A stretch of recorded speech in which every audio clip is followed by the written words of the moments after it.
Hey everybody, it's Rockula and welcome back to Rockula Retrospective. It's day 27 of my Vita series, 30 Bands in 30 Days, and today's artist is the Voodoo Organist.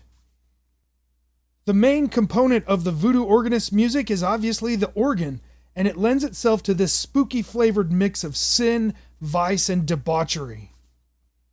When I first saw the Voodoo Organist, I thought to myself, this guy must really like Fetus. He then confirmed my suspicions by covering Don't Hide It, Provide It. We soon became friends and I started to pick his brain about the things that he did. If his music wasn't cool enough, he was also a solo artist. In addition to the organ, he played other keyboards, foot pedals, a theremin, and used a drum machine for his rhythms. This was around the same time that I was trying to figure out my own multitasking project, Pyroplastic Flow, and it gave me a ton of energy to start exploring my concept. Both Holy Ghost Town and Serpent Dance played as I built my multitasking drum rig. As I built it, I would dissect these songs to see how I would trigger them if I was playing them from the drums. He added drums to the next few albums, and my friend Robin would join him on drums and junk percussion. Before, the drum machine had played different sound effects and drums. Robin acted like an organic drum machine. As the material progressed, he started using more synthesizers in his music, and the depth of his sound increased. We start to see the two distinct aspects of his artistic personality becoming more pronounced. The earliest incarnation of the Voodoo Organist reminded me of Fetus, not only in tone but in intention. Fetus had a taste for sleazy crime jazz and used electronic means to get his point across. Both Fetus and the Voodoo Organist play rock clubs, but they aren't necessarily rock music. They are one part lounge act and one part progressive electronic musician. The transition into the new direction would be signified by the last track on Darwin Dance Hall Days.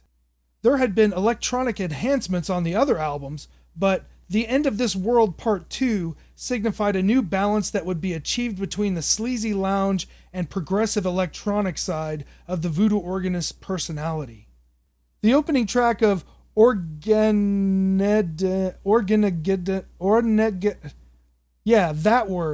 is Here Comes Armageddon, and it displays a clear and harmonious separation of the two sides and his new evolved personality. This new balanced personality dominates the album until track 11, called Motoric. This song started off sounding more like Ultravox than Screaming Jay Hawkins. The rest of this album would be dominated by the progressive side of the Voodoo Organist and would feature more electronics and sound conditioning. This sound would carry over into the next album, Vampire Empire, which seems to keep an even balance throughout the album and features two of my favorite tracks in the whole catalog, Synthesist and Symphony. They signify the emergence of a new aspect of the Voodoo Organist, and that is the Voodoo Synthesist.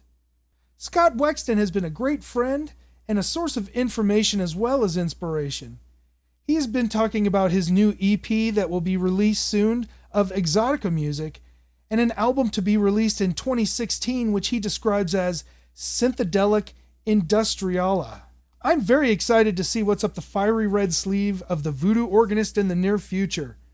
You can bet I will be talking more about him in later episodes. If you've been possessed by the Voodoo Organist, then please feel free to put your hands on the keyboard, get down on your knees, and testify in the comments section below. I will be passing the plate around and would appreciate it if you would dig deep and give us those hard-earned likes, subscribes, and shares. Thanks for checking out my Vita series, 30 Bands in 30 Days. Tomorrow is day 28 and the band is The Who. I'm Rockula, and this is Rockula Retrospective.